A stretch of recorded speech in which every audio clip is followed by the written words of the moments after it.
नमस्कार दोस्तों। REET and second grade शिक्षक भर्ती के लिए हम देख रहे थे शिक्षा मनोविज्ञान की नेक्स्ट क्लास नंबर 18 आज रहेगी, जिसके अंदर आज हमारा टॉपिक रहेगा अभिप्रेरणा, मोटिवेशन। दोस्तों, एक ही क्लास के अंदर संपूर्ण अभिप्रेरणा टॉपिक है, वो आज हम देखने वाले हैं। इसलिए आज की क्लास मिस मत कर देना, जरूर अटेंड करना दोस्तों। इसी के साथ जो साथी रीट और सेकंड ग्रेड की तैयारी कर रहे हैं, उनके लिए शिक्षा मनोविज्ञान का पूरा कोर्स है, जो कुचामन ऑनलाइन क्लासेज ऐप के माध्यम से भी उपलब्ध करवाया जा रहा है। स्टोर से आप है जो कोर्स देख सकते हैं दोस्तों। और जो साथी सेकंड ग्रेड की तैयारी कर रहे हैं, उनके लिए सेकंड ग्रेड जीके प्लस शिक्षा मनोविज्ञान के संपूर्ण नोट्स जो स्टोर है वहां पर उपलब्ध है, वहां से वो सभी पीडीएफ प्राप्त कर सकते हैं दोस्तों। तो आज की क्लास की ओर चलते हैं। आज हमारा टॉपिक रहने वाला है अभिप्रेरणा। बहुत ही इंपॉर्टेंट टॉपिक है मित्रों, एक एक चीज आपको यहां पर देखनी है। सभी साथी एक बार वीडियो को लाइक शेयर, और जो नए साथी है वो चैनल को जरूर सब्सक्राइब कर ले दोस्तों। 2022 के अंदर चाहे रीट हो चाहे सेकंड ग्रेड हो, एक के अंदर हमें सिलेक्शन जरूर लेना है। तो चलते हैं आज की क्लास की ओर। अभिप्रेरणा, मोटिवेशन। दोस्तों, करते हैं आप किस प्रकार मोटिवेशन होते हैं आज की इस क्लास से। तो चलते हैं मित्रों, शुरुआत करते हैं आज की क्लास की। सबसे पहले अभिप्रेरणा, ये जो मोटिवेशन हम पढ़ रहे हैं, जो टॉपिक हम पढ़ रहे हैं मित्रों, इसका अर्थ क्या होता है, इसकी उत्पत्ति अभिप्रेरणा की कहां से हुई है, उसके बारे में जानकारी ले लेते हैं। जो अभिप्रेरणा है, इसको अगर हम इंग्लिश में कहते हैं मोटिवेशन। सबसे बड़ी बात आती है, ये जो मोटिवेशन शब्द है, इसकी उत्पत्ति कहां से हुई है। तो मोटिवेशन शब्द की उत्पत्ति लैटिन भाषा के मोटम शब्द से हुई है दोस्तों। किससे हुई है? मोटम शब्द से दोस्तों। इंपॉर्टेंट है दोस्तों, मूरे से हुई है, मोटम या मूरे से हुई है, जिसका अर्थ होता है गति प्रदान करना, टू मूव दोस्तों। गति प्रदान करना, मोटम का अर्थ क्या होता है? गति प्रदान करना। मोरे का अर्थ गति प्रदान करना। अब मित्रों, अभिप्रेरणा हमें क्या करती है? किसी काम को करने के लिए गति प्रदान करती है। तो अभिप्रेरणा का अर्थ क्या हो गया? किसी काम को करने के लिए गति प्रदान करना ही क्या है? अभिप्रेरणा। देखिए अभिप्रेरणा की परिभाषा। अभिप्रेरणा वे सभी कारक है जो प्राणी के शरीर को कार्य करने के लिए गति प्रदान करते हैं। मतलब वह कारक जो हमें किसी कार्य को करने के लिए प्रेरित करते हैं, हमारे शरीर को गति प्रदान करते हैं, उन्हीं को कहेंगे हम मित्रों अभिप्रेरणा के कारक, यानी अभिप्रेरणा दोस्तों। अभिप्रेरणा को बहुत सारे नामों से जाना जाता है। कौन कौन से नाम है अभिप्रेरणा के? अन्य नाम: जीवन की सफलता का आधार। जीवन की सफलता का आधार किसको कहा जाता है? अभिप्रेरणा को कहा जाता है। इंपॉर्टेंट चीज है मित्रों। अधिगम का प्रमुख कारक या अनिवार्य स्थिति। अधिगम, सीखने का प्रमुख कारक है अनिवार्य स्थिति, यह है अभिप्रेरणा। पूछा जा सकता है सीधा क्वेश्चन, अधिगम का प्रमुख कारक इनमें से है या अधिगम की अनिवार्य स्थिति इनमें से है? सुनहरी सड़क। सुनहरी सड़क किसी लक्ष्य को प्राप्त करने या किसी कार्य को करने के लिए सुनहरी सड़क या स्वर्ण पथ भी इसको कहा जाता है। अधिगम का हृदय। अधिगम यानी सीखने के लिए हृदय, जैसे हमारे शरीर के लिए सबसे मुख्य पार्ट है वो हृदय, उसी प्रकार अधिगम का हृदय क्या है? अभिप्रेरणा होती है मित्रों। आगे चलिए, यह था अभिप्रेरणा का अर्थ, अभिप्रेरणा के नाम। आगे हम देखते हैं कुछ मनोवैज्ञानिकों ने अभिप्रेरणा की जो परिभाषाएं दी है उनके बारे में। तो देखिए अभिप्रेरणा की परिभाषाएं। सबसे पहले स्किनर के अनुसार देखिए, अभिप्रेरणा अधिगम का सर्वोच्च राजमार्ग या स्वर्ण पथ है। तो सीधा क्वेश्चन आ सकता है कि अभिप्रेरणा को अधिगम का स्वर्ण पथ किसने कहा? सर्वोच्च मार्ग किसने कहा? किसने कहा? स्किनर ने दोस्तों, याद रखना है। स्किनर की एक अन्य परिभाषा भी है, स्कूल अधिगम में प्रेरणा में वांछनीय व्यवहार को उत्तेजित करना, स्थापित करना, जारी रखना, नियमित करना व निर्देशित करना शामिल है। यह अभिप्रेरणा की अन्य परिभाषा है स्किनर की। सोरेनसन के अनुसार देखिए मित्रों, अभिप्रेरणा अधिगम का आधार है। अभिप्रेरणा अधिगम का क्या है? आधार है मित्रों। सोरेनसन ने कहा अभिप्रेरणा है वो अधिगम का क्या है? आधार है। यहां पे का को हटा दो मित्रों, आधार है। अभिप्रेरणा अधिगम का क्या है? आधार। किसने कहा? सोरेनसन ने। गुड के अनुसार देखिए मित्रों, किसी क्रिया को आरंभ करने, जारी रखने या करने या नियमित करने की प्रक्रिया क्या कहलाती है? अभिप्रेरणा कहलाती है। किसी क्रिया को आरंभ करने, जारी करने और उसको नियमित करने की जो क्रिया है वो ही अभिप्रेरणा है। और यह ऐसी परिभाषा है जो बहुत एग्जामों में आई हुई है, इंपॉर्टेंट परिभाषा। मैकडूगल के अनुसार देखिए मित्रों, अभिप्रेरणा प्राणी के भीतर वे शारीरिक और मनोवैज्ञानिक दशाएं हैं जो उसे एक विशेष प्रकार के कार्य करने के लिए तैयार करती है। अभिप्रेरणा प्राणी के भीतर वे शारीरिक और मनोवैज्ञानिक दशाएं हैं जो उसे विशेष प्रकार के कार्य करने के लिए क्या करती है? तैयार करती है। यह कहा था मैकडूगल ने। आगे देखिए गिलफोर्ड ने क्या कहा है? प्रेरणा भी विशेष कारक या दशा है जो किसी क्रिया को आरंभ करने व बनाए रखने की प्रवृत्ति करती है। मतलब अभिप्रेरणा एक विशेष कारक या एक ऐसी दशा है जो किसी क्रिया या किसी कार्य को आरंभ करने और उसको लगातार बनाए रखने, उसको जारी रखने के लिए प्रवृत्त करती है मित्रों। नेक्स्ट है क्रेच व क्रेचफील्ड के अनुसार इन्होंने क्या कहा? अभिप्रेरणा हमारे क्यों का उत्तर देती है। किसी भी कोई भी आपके सामने क्यों का क्वेश्चन आता है, प्रश्न आता है, तो उसका उत्तर कौन देती है? अभिप्रेरणा देती है। ऐसा कहा था क्रेच व क्रेचफील्ड ने। आगे देखिए मित्रों, वुडवर्थ ने क्या कहा? वुडवर्थ ने अभिप्रेरणा वह तात्कालिक बल है जो व्यवहार को ऊर्जा प्रदान करता है। अभिप्रेरणा वह तात्कालिक बल है जो व्यवहार कार्य को ऊर्जा प्रदान करता है दोस्तों।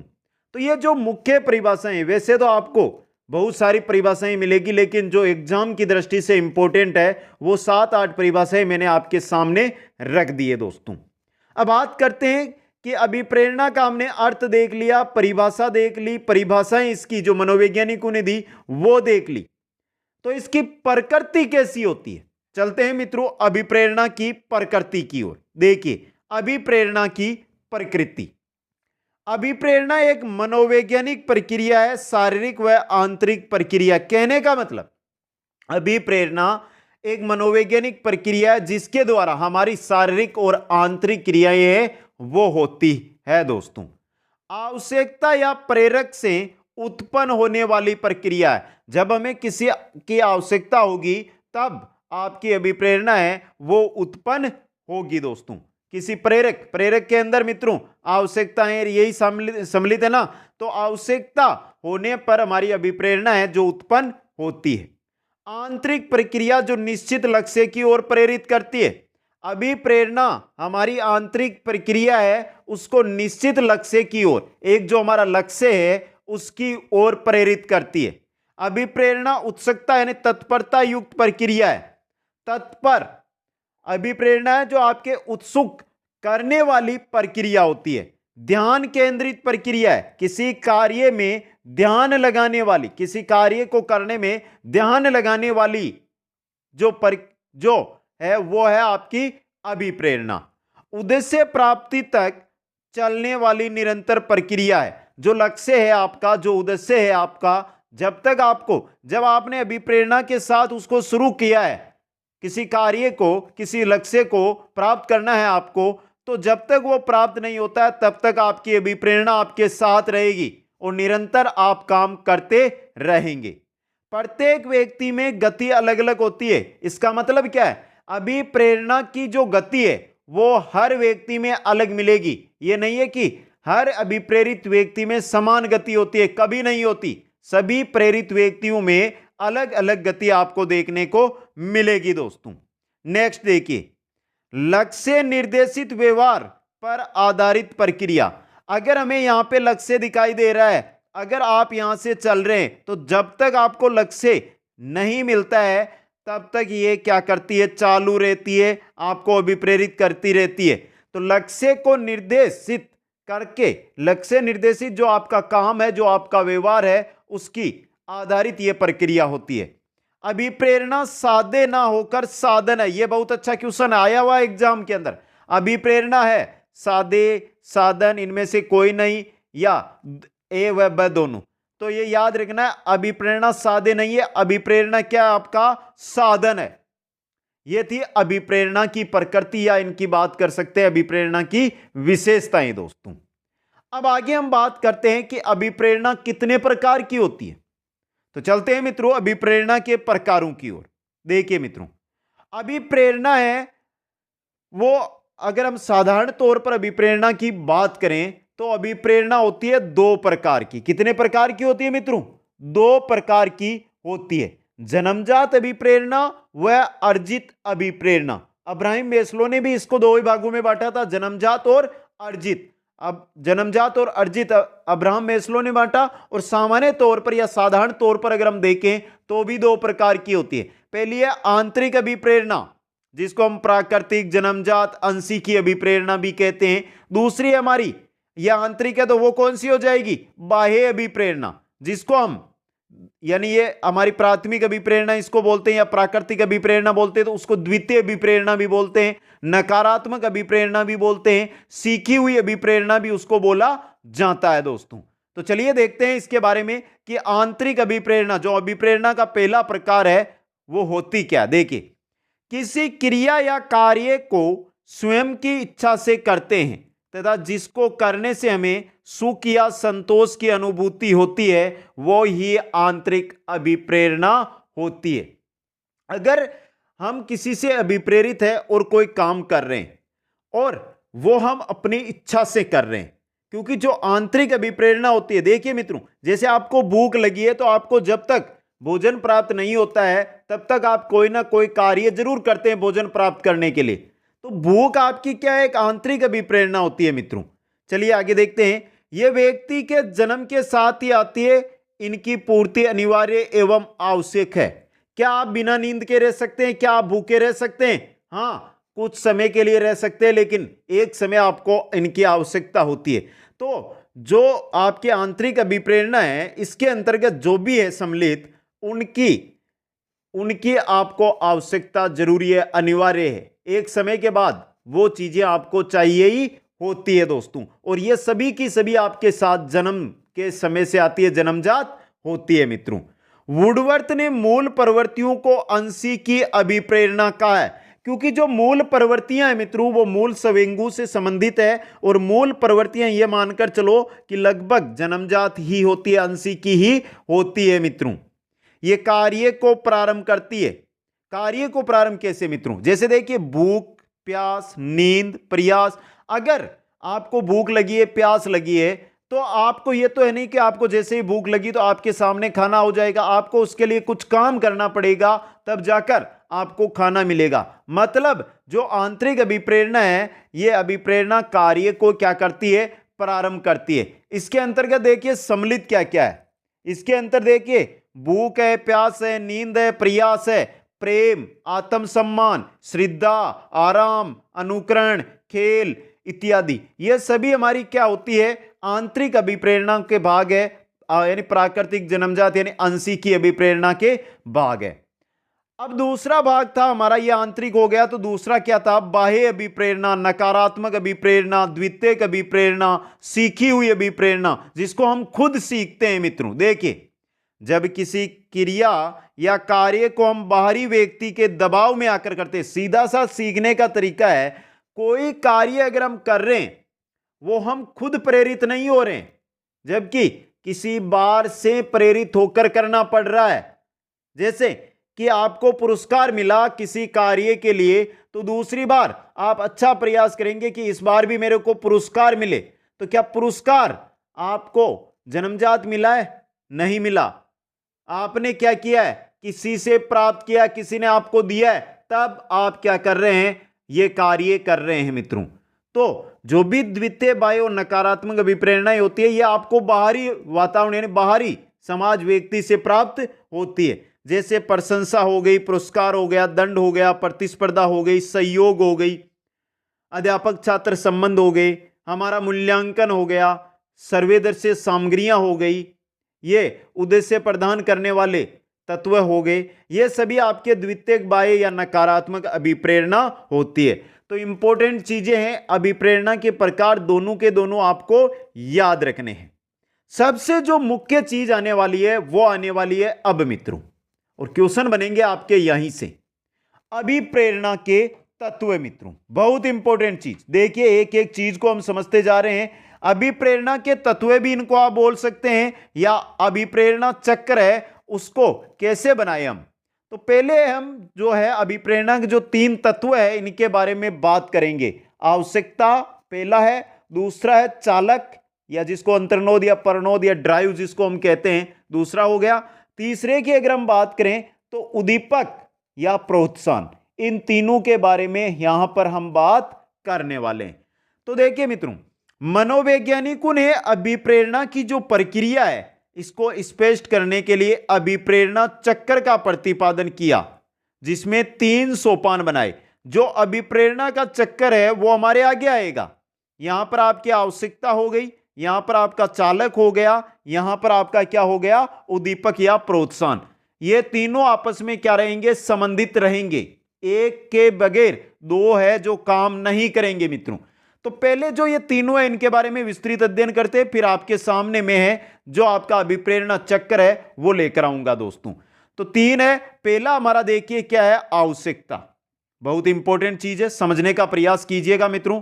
आवश्यकता, देखिए मित्रों, आवश्यकता शरीर में किसी चीज की कमी या अति की अवस्था क्या कहलाती है, आवश्यकता कहलाती है।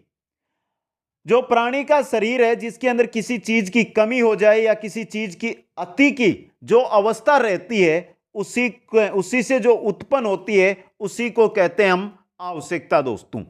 अब मित्रों जो आवश्यकता है इसके 2 वर्ग बताएं। एक बताया शारीरिक आवश्यकता या जैविक आवश्यकता वाला, एक बताया सामाजिक मनोविज्ञान आवश्यकता यानी सामाजिक आवश्यकता।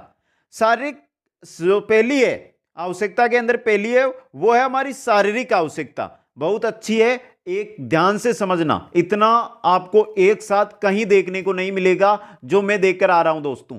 आपके नोट्स भी तैयार हो रहे हैं, सब चीज यहां पर मिल रही है। क्वेश्चन आंसर है जो टॉपिक कंप्लीट होता है उसके बाद टॉप क्वेश्चन भी आपके सामने लेकर आने का मेरा प्रयास रहता है दोस्तों।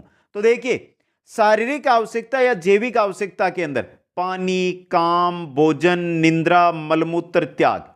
आपको पानी की आवश्यकता है तो क्या इसकी आपको जैसे ही आपको प्यास लगेगी तो आप क्या करेंगे, कमी होगी आपके शरीर में, आपके शरीर में कमी होगी तो आप पानी की ओर जाएंगे। तो पहली आवश्यकता आपकी शारीरिक आवश्यकता होगी। दूसरी सामाजिक या मनोवैज्ञानिक जो सामाजिक आवश्यकता है उसके अंदर खुद की सुरक्षा, अपना आत्मविश्वास, उपलब्धि, स्नेह, आत्म पहचान, आत्म सम्मान, साथी बनाने, स्वतंत्र होने, आत्मनिर्भर बनने की आवश्यकता।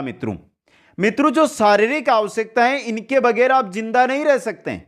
हाँ, जो सामाजिक आवश्यकताएं हैं इनके बगैर भी आप जिंदा नहीं रह सकते, लेकिन इनके बगैर आप जिंदा रह सकते। कहने का मतलब जब आपको सुरक्षा नहीं मिलेगी तो क्या आप जीवित से रह सकते हैं, नहीं रह सकते। लेकिन आत्म सम्मान है, उपलब्धि है, स्नेह है, आत्म पहचान है, आत्म सम्मान है, साथी बनाने वाली, स्वतंत्र होने की, आत्मनिर्भर बनने की आवश्यकता है, इनके बगैर आप जीवित रह सकते हैं। जो आपकी सामाजिक आवश्यकता है उनमें एक सुरक्षा ही ऐसी है जिसके बगैर आप जीवित नहीं रह सकते, बाकी के बगैर आप क्या रह सकते हैं, जीवित। जबकि शारीरिक आवश्यकताएं, अगर आपको पानी कुछ दिन नहीं दिया जाए या आपको भोजन कुछ दिन नहीं दिया जाए, आपको बहुत दिनों तक सोने नहीं दिया जाए या आपको मलमूत्र त्यागने नहीं दिया जाए तो क्या आप जीवित रह सकते हैं, नहीं रह सकते हैं दोस्तों।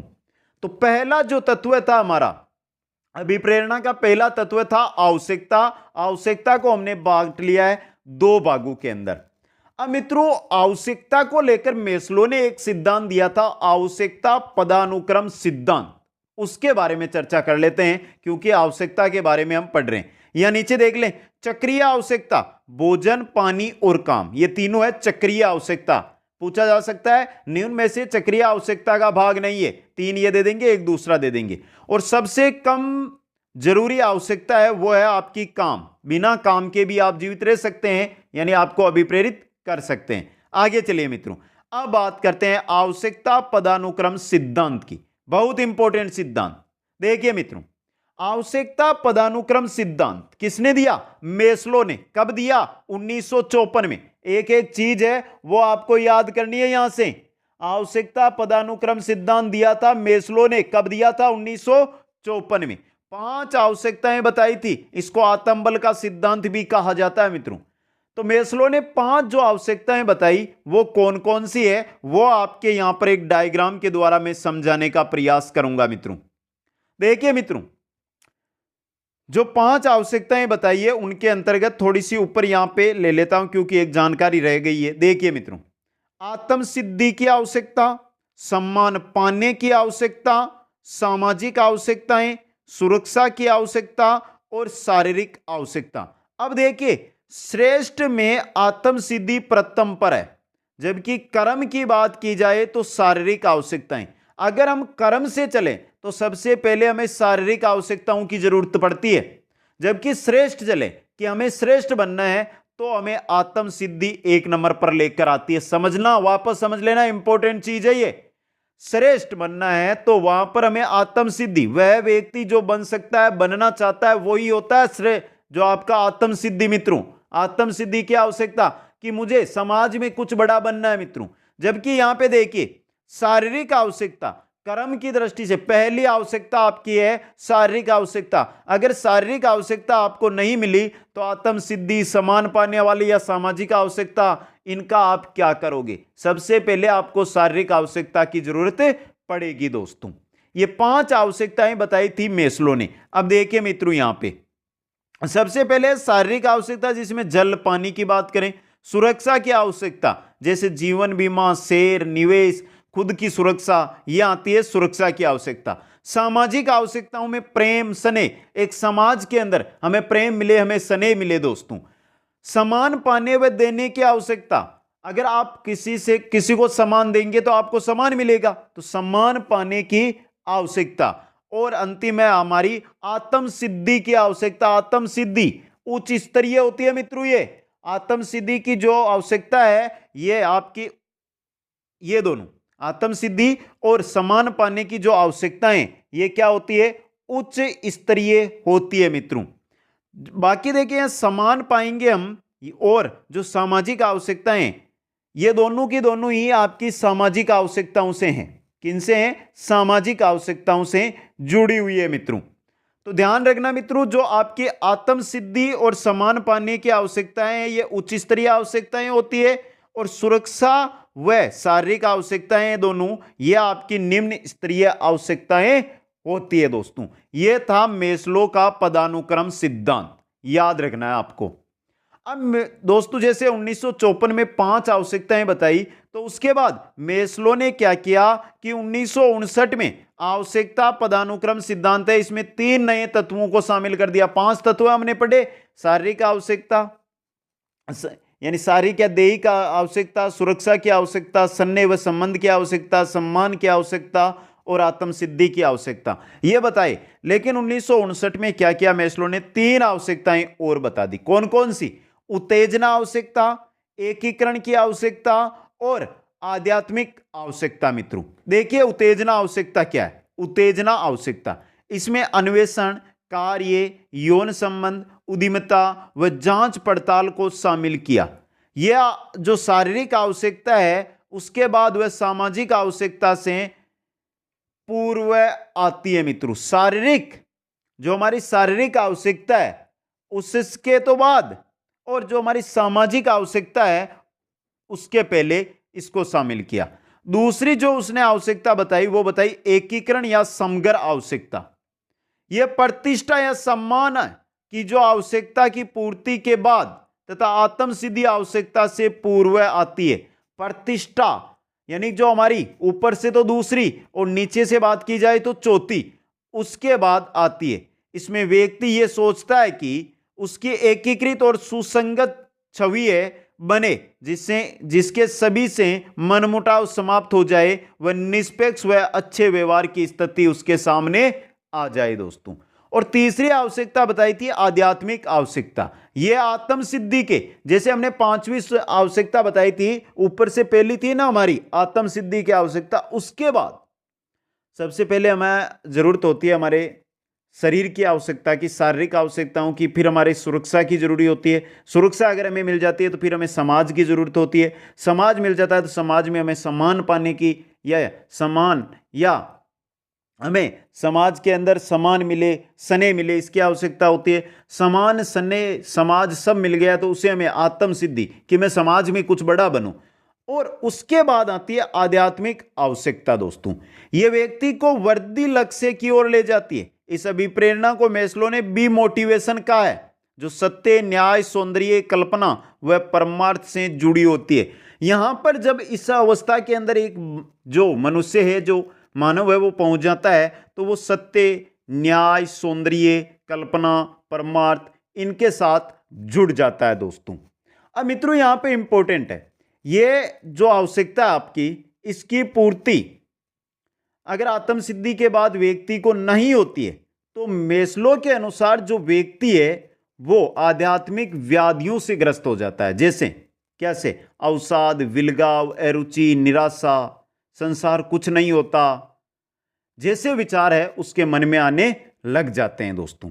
तो ये मेस्लो की थी आवश्यकताएं। लेकिन हम बात कर रहे थे अभिप्रेरणा के तत्व, और अभिप्रेरणा के तत्व में हमारा पहला तत्व था आवश्यकता, जिसके बारे में हमने अध्ययन कर लिया है। दूसरे तत्व की ओर चलते हैं। दूसरा तत्व था हमारा चालक, प्रणोद या अंतर्नोद दोस्तों।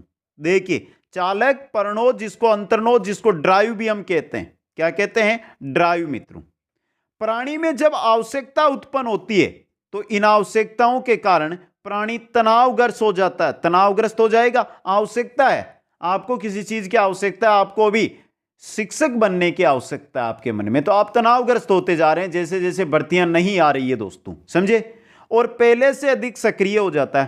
कार्य करने के प्रति आप जितने पहले सक्रिय थे उससे ज्यादा सक्रिय हो गए। सेकंड ग्रेड, रीट दोनों भर्तियां आने वाली है, समझे मित्रों। अधिक सक्रिय आप हो जाते हैं। और इसी जो तनाव और सक्रियता है, इसको क्या कहते हैं? चालक कहते हैं। क्योंकि जैसे ही आपके सामने आवश्यकता हुई, आवश्यकता के कारण आप तनाव में गए और सक्रिय अधिक हो गए मित्रों, तो इस सक्रियता को ही हम क्या कहेंगे? चालक, प्रणोद, अंतर्नोद कहेंगे। जैसे भूख प्यास लगने पर आप खुद कार्य करते हैं, वो मित्रों। तीसरी की ओर, तीसरा तत्व है हमारा, वो है उद्दीपन या प्रोत्साहन दोस्तों। उद्दीपन या प्रोत्साहन। देखिए, प्रोत्साहन प्राणी को अपनी तरफ आकर्षित करता है। इसकी प्राप्ति से आवश्यकता संतुष्ट हो जाती है और चालक की चालकता में कमी आ जाती है। जब आपको आवश्यकता हुई, समझने का प्रयास कीजिए, जब आपको आवश्यकता हुई तो आपने चालक यानी आपने कार्य करना प्रारंभ कर दिया। क्या कर दिया? कार्य करना प्रारंभ कर दिया, आंतरिक क्रिया करनी प्रारंभ कर दी। और जैसे ही आपको उद्दीपन यानी कि प्रोत्साहन, या जो आपका जो प्रोत्साहन है वो प्राप्त होता है, आपको जो चीज चाहिए वो प्राप्त होती है मित्रों, तो आपकी आवश्यकता है वो अपने आप कम हो जाएगी। आपको पानी की जरूरत थी, प्यास लगी थी, पानी प्राप्त हो गया तो आपकी आवश्यकता कम हो गई है। आपकी चालकता, आपकी सक्रियता है, उसमें भी क्या आएगी? कमी आ जाएगी मित्रों। प्रोत्साहन उद्दीपक है, ये दो प्रकार से कौन कौन से होते हैं? सकारात्मक और नकारात्मक। सकारात्मक उद्दीपक देखिए या प्रोत्साहन देखिए, प्रशंसा करना, पुरस्कार देना इत्यादि। जबकि नकारात्मक दुख है, दंड है इत्यादि, इनको कहा जाता है सकारात्मक और नकारात्मक प्रोत्साहन या उद्दीपक दोस्तों। अब देखिए मित्रों, भूख चालक के लिए भोजन उद्दीपक या प्रोत्साहन होगा। आपको भूख लगी है, भूख के लिए आपका जो भोजन है ये क्या होगा मित्रों? भूख के लिए आपका भोजन ही क्या है? आपका उद्दीपक है, आपका प्रोत्साहन है। वो जैसे ही आपको प्राप्त हो जाएगा तो आपके अंदर, पेट के अंदर जो चूहे दौड़ रहे थे, आप जो क्रियाएं कर रहे थे, आप जो इसके लिए सक्रिय थे, वो अपने आप कम हो जाएगी। आपकी आवश्यकता है उसकी पूर्ति हो जाएगी दोस्तों। अब मित्रों हमने तीन तत्व अभिप्रेरणा के देख लिए, आवश्यकता, चालक, उद्दीपक मित्रों। अब इनके मध्य संबंध को समझने का प्रयास कीजिए मित्रों। आवश्यकता, चालक व उद्दीपन का संबंध कैसे है मित्रों? देखिए मित्रों, सबसे पहले आवश्यकता। आवश्यकता से व्यक्ति क्या हो जाता है? चालक, सक्रिय हो जाता है। फिर क्या आता है? प्राणी में आंतरिक तनाव आता है। तनाव के बाद व्यक्ति को मिलता है प्रोत्साहन, और प्रोत्साहन से क्या हो जाता है, लक्ष्य प्राप्ति, और लक्ष्य प्राप्त होगा तो व्यक्ति क्या हो जाएगा, संतुष्टि, यानी संतुष्ट हो जाएगा। तो आवश्यकता, आवश्यकता से चालक, चालक से अभिप्रेरित व्यवहार, यानी तनाव, प्राणी तनाव में आएगा, सक्रिय होगा तो क्या करेगा, अभिप्रेरित व्यवहार करेगा। उस समय उसको मिलेगा प्रोत्साहन, और प्रोत्साहन से उसका क्या हो जाएगा, लक्ष्य प्राप्त उसको हो जाएगा। और यही था आपका अभिप्रेरणा चक्र मित्रों। देख लीजिए, यह रहा आपका अभिप्रेरणा चक्र। आवश्यकता, चालक और प्रोत्साहन, ये तीन ही चीजें तो हम पढ़ रहे थे ना मित्रों, ये तीन ही चीजें, आवश्यकता, चालक और प्रोत्साहन। आवश्यकता आपको किसी चीज की हुई तो आप चालक बनेंगे, उसके बाद आप अभिप्रेरित व्यवहार करेंगे, अभिप्रेरित व्यवहार से आपको प्रोत्साहन मिलेगा और आपको अपने लक्ष्य की प्राप्ति हो जाएगी मित्र। यह था हमारा अभिप्रेरणा चक्र जो आपके सामने मैंने रख दिया है दोस्तों। अब मित्रों यहां पर हम पढ़ रहे हैं मोटिव, एन, नीड, ड्राइव। तो इनके बारे में मित्रों, जो ये हमारा एम है, मोटिव है, इसके बारे में चर्चा कर लेते हैं। ये भी तो इंपॉर्टेंट है ना आपके लिए। तो मोटिव, मोटिव में से मतलब होता है प्रेरक। देखिए मित्रों, प्रेरक के बारे में, एम बराबर एन प्लस डी प्लस आई, आवश्यकता, चालक और उद्दीपन, इंसेंटिव, नीड, ड्राइव, इंसेंटिव। समझे मित्रों। अब देखिए, प्रेरक का जो प्रतिपादक है वो है वुडवर्थ दोस्तों। कौन है? वुडवर्थ है। उसने कहा यह एक व्यापक शब्द है जिसमें आवश्यकता, जिसमें चालक, जिसमें तनाव, जिसमें प्रोत्साहन, ये सभी क्या है, सम्मिलित है। लक्ष्य प्राप्ति भी, जो प्राप्ति है वो भी इसके अंदर क्या है, सम्मिलित है दोस्तों। अब ये तो प्रतिपादन तो इसका किया था वुडवर्थ ने, प्रेरक का। लेकिन मित्रों यहां पे सबसे इंपॉर्टेंट चीज आती है कि जो हमारा प्रेरक है ये कौन कौन से होते हैं, जन्मजात और अर्जित प्रेरक। हमने पहले देखा था ना मित्रों।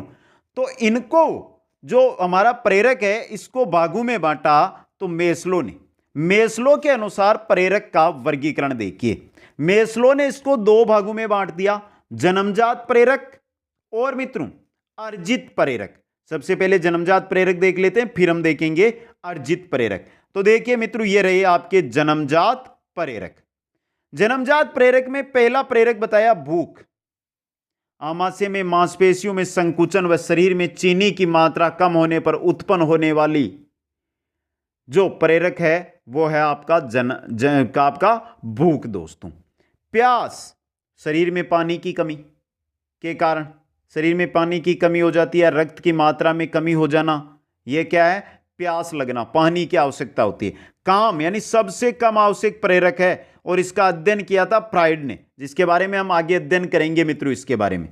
नींद, नींद प्रेरक दो प्रकार का होता है, तीव्र आंख गतिक नींद, सौपन के अंदर जो नींद आती है ना, सौपन आते हैं हमें, वो नींद मित्रों, और अतीव आंख गतिक नींद, गहरी नींद, जिसके अंदर ये गहरी नींद है ना मित्रों, इसी के अंदर हमारी हृदय गति और रक्तचाप है, उनकी गति है वो कम हो जाती है। श्वसन, हृदय गति, रक्तचाप, जो हमारी संवेदनाएं, संवेदना बिल्कुल यहां पर नहीं रहती है। जो अतीव आंख जो नींद होती है, गतिक नींद होती है, इसके अंदर, गहरी नींद के अंदर। जबकि सौपन नींद है मित्रों, इसके अंदर हमारी चाहे हृदय गति हो, रक्तचाप हो, श्वसन हो, ये सामान्य गति या तेज गति के साथ चलते रहते हैं। जन्मजात प्रेरक में पांचवां प्रेरक है हमारा मलमूत्र। कौन सा है? मलमूत्र त्याग दोस्तों।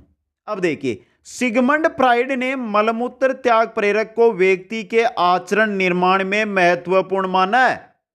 फ्राइड ने जो मलमूत्र त्याग प्रेरक है, जो हमारा जन्मजात प्रेरक है, इसको क्या माना? व्यक्ति के आचरण निर्माण में महत्वपूर्ण। तो प्रेरकों में पहला प्रकार था जन्मजात प्रेरक, जो आपके मैंने सामने रखा है, आपके सामने ये रहे जन्मजात प्रेरक।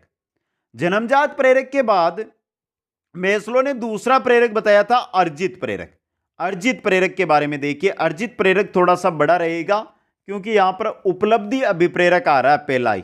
इसके बारे में हम संपूर्ण चर्चा कर लेते हैं क्योंकि यहां से भी आपके सामने क्वेश्चन बन सकता है। जो उपलब्धि अभिप्रेरक है, इसका प्रतिपादक किया था मैकक्लेलैंड व एटकिंसन ने। यह पहले आ गया था, तभी तो मेस्लो ने इसके बारे में जानकारी हमें दी। 1961 के अंदर इसका प्रतिपादक किया। और देखिए मित्रों, इसका चुनौतीपूर्ण व कठिन कार्यों में संतोषजनक निपुणता प्राप्त करने की आशा उपलब्धि प्रेरक अभिप्रेरक है दोस्तों।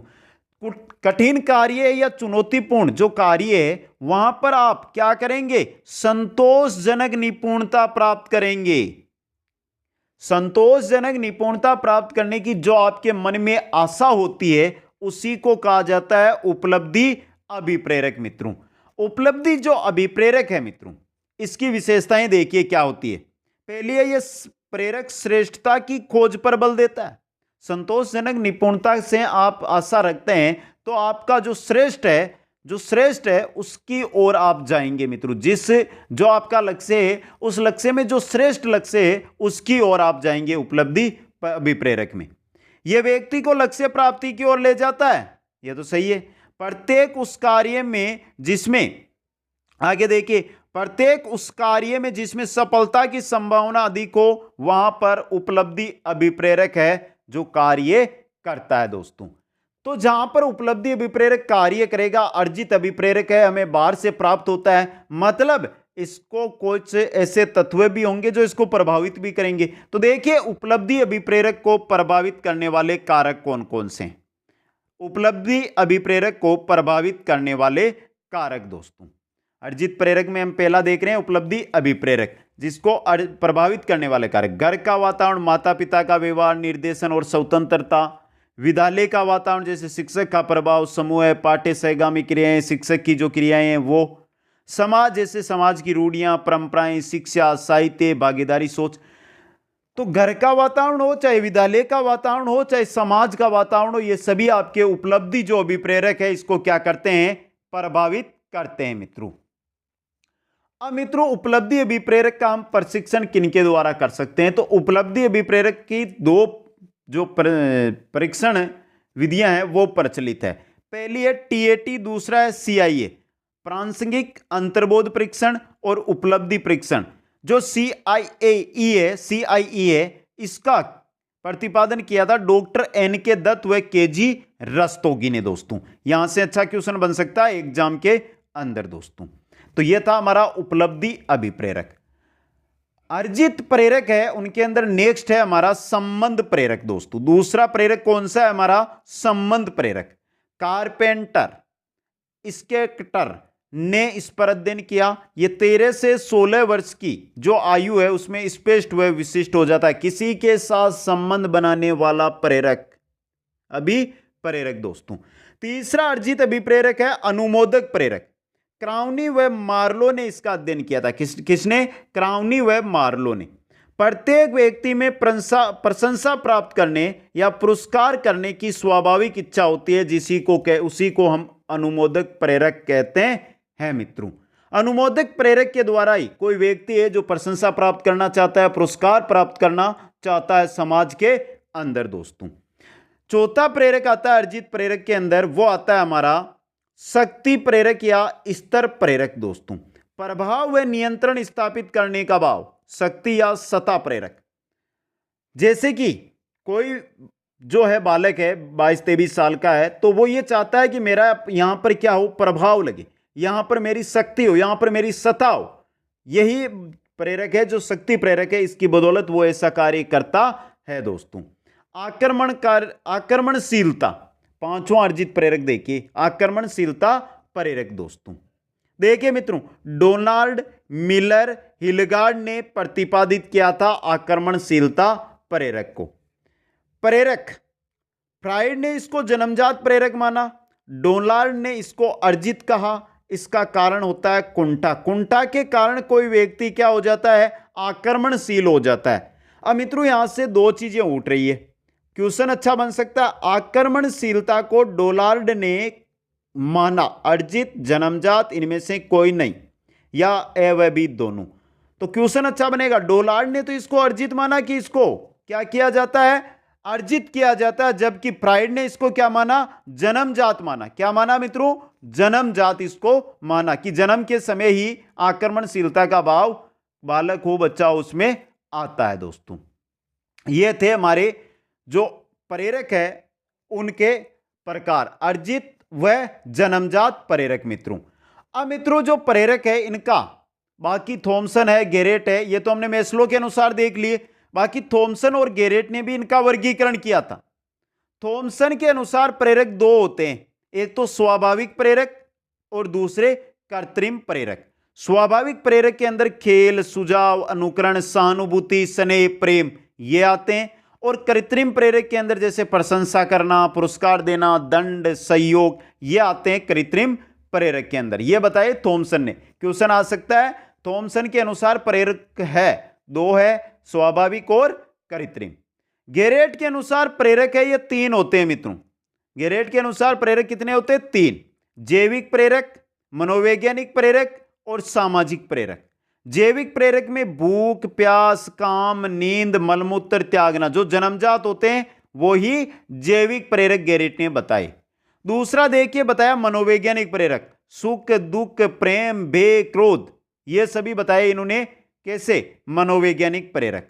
और सामाजिक प्रेरक के अंदर आत्म गौरव, आत्म प्रतिष्ठा, सामूहिकता, संग्रह की प्रवृत्ति, रचनात्मकता, जिज्ञासा जो एक समाज के अंदर एक व्यक्ति पाना चाहता है वो सभी सामाजिक प्रेरक बताए गेरेट ने दोस्तों। तो ये थे हमारे प्रेरक। हो गए मित्रों।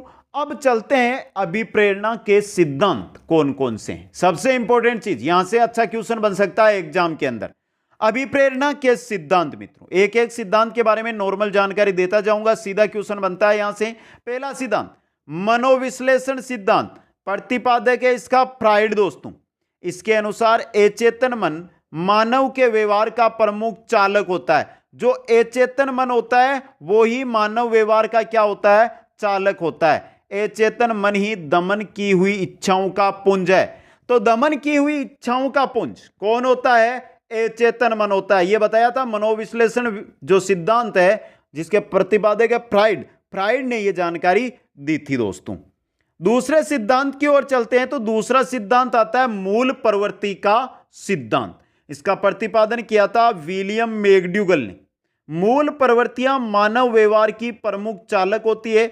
विलियम मैकडूगल ने क्या किया कि मूल प्रवृत्तियों का सिद्धांत दिया मित्रों और 14 प्रवृत्तियां बताई। प्रत्येक मूल प्रवृत्ति के साथ एक संवेग भी इन्होंने बताया जिनके बारे में हमने बाल विकास में भी पढ़ा और उसके बाद अधिगम जब हम पढ़ रहे थे वहां पर भी मूल प्रवृत्तियां और जो हमारे संवेग है उनके बारे में हमने अध्ययन कर दिए। बस याद रखने हैं कि विलियम मैकडूगल ने जो मूल प्रवृत्तियां बताई थी 14 और 14 ही इन्होंने क्या बताए थे? संवेग बताए थे मित्रों। एक मूल प्रवृत्ति के लिए एक संवेग इन्होंने बताया था मित्रों। आगे देखिए उद्दीपन अनुक्रिया का सिद्धांत, इसका प्रतिपादन किया था थोरनडाइक ने। थोरनडाइक एक व्यवहारवादी मनोवैज्ञानिक थे, इन्होंने इसका प्रतिपादन किया। मनुष्य का व्यवहार शरीर के द्वारा उद्दीपन के फलस्वरूप होने वाली प्रतिक्रिया है। शरीर के द्वारा उद्दीपन के फलस्वरूप जो क्रिया होती है वो ही क्या है? मनुष्य का व्यवहार है। उद्दीपन अनुक्रिया का सिद्धांत, थोरनडाइक का सिद्धांत हमने देखा था ना मित्रों, वो चीज। नेक्स्ट देखिए सिद्धांत है हमारा व्यवहार के अधिगम का सिद्धांत या चालक न्यूनता का सिद्धांत। व्यवहार के अधिगम का सिद्धांत प्रतिपादक है सीएल हल। यह सिद्धांत भी अधिगम के अंदर हमने विस्तृत पढ़ लिया है मित्रों। इसके अनुसार व्यक्ति का व्यवहार आवश्यकताओं की संतुष्टि पर निर्भर करता है। आवश्यकता की संतुष्टि हो गई तो व्यक्ति व्यवहार करना बंद कर देगा, जबकि उसको आवश्यकता होगी तो व्यक्ति व्यवहार करेगा। यह सीएल हल ने बताया था। चालक न्यूनता का सिद्धांत या अधिगम का सिद्धांत, व्यवहार के अधिगम का सिद्धांत। पांचवां सिद्धांत देखिए अभिप्रेरणा का, वो है आत्म सिद्धि का सिद्धांत। इसके प्रतिपादक थे मेस्लो। आत्मगत अनुभूति पर इन्होंने बल दिया था। मेस्लो का सिद्धांत है जिसके बारे में हमने पढ़ा था अभी। आवश्यकता का सिद्धांत या आत्म जो आवश्यकताएं 5 प्रकार की पढ़ाई थी। 1954 में 5 आवश्यकताएं बताई। फिर 1959 के अंदर इन्होंने 3 आवश्यकताएं और बता दी। कुल कितने? 8 आवश्यकताएं मेस्लो ने बताई थी दोस्तों। नेक्स्ट हमारा सिद्धांत आता है क्षेत्रीय अधिगम क्षेत्रीय सिद्धांत। इसके प्रतिपादक थे कुर्ट लेविन। कौन थे? Kurt Lewin. व्यक्ति का व्यवहार उन घटक द्वारा प्रभावित होता है जो उसके व वातावरण के मध्य कार्य करते हैं। कुर्ट लेविन ने कहा कि जो व्यक्ति का व्यवहार है वो उसके और वातावरण के मध्य जो कार्य करने वाले घटक है उनके द्वारा रहता है प्रभावित दोस्तों। नेक्स्ट सिद्धांत की ओर चलते हैं। नेक्स्ट सिद्धांत है हमारा प्रोत्साहन का सिद्धांत। इसके प्रतिपादक है कोफमैन व वोल्फ। 8वां सिद्धांत है अभिप्रेरणा का शारीरिक सिल्वर नहीं सिद्धांत है मित्रों ये, अभिप्रेरणा का शारीरिक सिद्धांत, इंपॉर्टेंट सिद्धांत भी है मित्रों ये, अभिप्रेरणा का शारीरिक सिद्धांत। इसके प्रतिपादक है विलियम जेम्स क्रेचमर व सेल्डन दोस्तों, इनका सीधा याद रखना है। 9वें सिद्धांत की ओर चलें तो मर्रे का द्विआवश्यकता सिद्धांत, यह बहुत अच्छा सिद्धांत है, क्वेश्चन भी यहां से बन सकता है। मर्रे का द्विआवश्यकता का सिद्धांत 1930 में आवश्यकता के 2 प्रकार बताए। पहला बताया दैहिक आवश्यकता मर्रे ने, दूसरा बताया मनोवैज्ञानिक आवश्यकता। दैहिक आवश्यकता में इसमें भोजन पानी सहित 12 आवश्यकताएं मर्रे ने बताई, और मनोवैज्ञानिक आवश्यकताओं में प्रेम, उपलब्धि, संबंध, इसके साथ 28 आवश्यकताएं हैं जो मर्रे ने बताई थी। तो यह था मर्रे का द्विआवश्यकता सिद्धांत। तो यह थे हमारे अभिप्रेरणा के जो मुख्य सिद्धांत है वो दोस्तों। बाकी अगर हम और सिद्धांतों की बात करें तो जैसे सिद्धांत बन जाता है, हमने मनोविश्लेषणवाद सिद्धांत देख लिया, सिगमंड फ्राइड वाला। प्रोत्साहन सिद्धांत, प्रोत्साहन का सिद्धांत दिया था जिसके प्रतिपादक थे बोल्स व कोपमैन ने। तो ये सभी सिद्धांत किसके रहेंगे? आपके अभिप्रेरणा से रिलेटेड सिद्धांत है। ये थी हमारी मुख्य अभिप्रेरणा। अभिप्रेरणा के बारे में हमने पढ़ लिया। अब अभिप्रेरणा को अभिप्रेरित करने वाली जो विधियां हैं या अभिप्रेरित करने के जो उपाय है उनके बारे में अध्ययन करते हैं। पहला देखिए, किसी कार्य को करने के लिए रुचि उत्पन्न करना। सीधा बता रहा हूं, प्रतिस्पर्धा, किसी कार्य के लिए प्रतिस्पर्धा होगी तभी क्या मिलेगी? सफलता मिलेगी। तो रुचि उत्पन्न कीजिए, प्रतिस्पर्धा में आएंगे, सफलता उनको मिल जाएगी। सामूहिक कार्य कीजिए, सहयोग कीजिए और उनमें नवीनता लेकर आइए मित्रों। आवश्यकता या परिणाम का ज्ञान उनको बताइए मित्रों, कि आपकी यह आवश्यकता है और यह आप कार्य करेंगे तो यह आपका परिणाम रहने वाला है।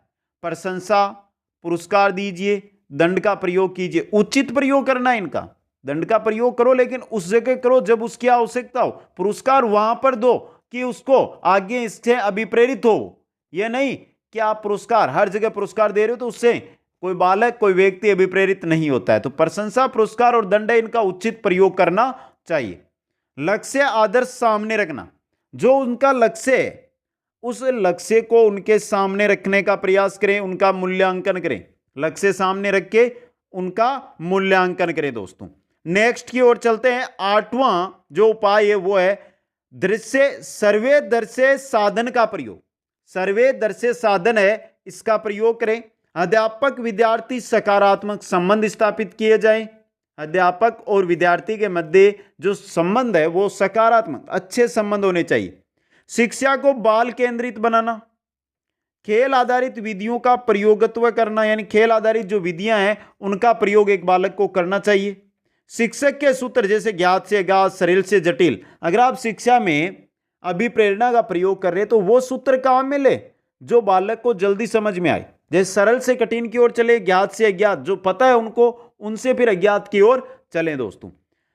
एक बालक को करके सीखने पर आपको बल देना चाहिए और आत्म अनुशासन का विकास एक कक्षा में एक बालक के द्वारा करना चाहिए।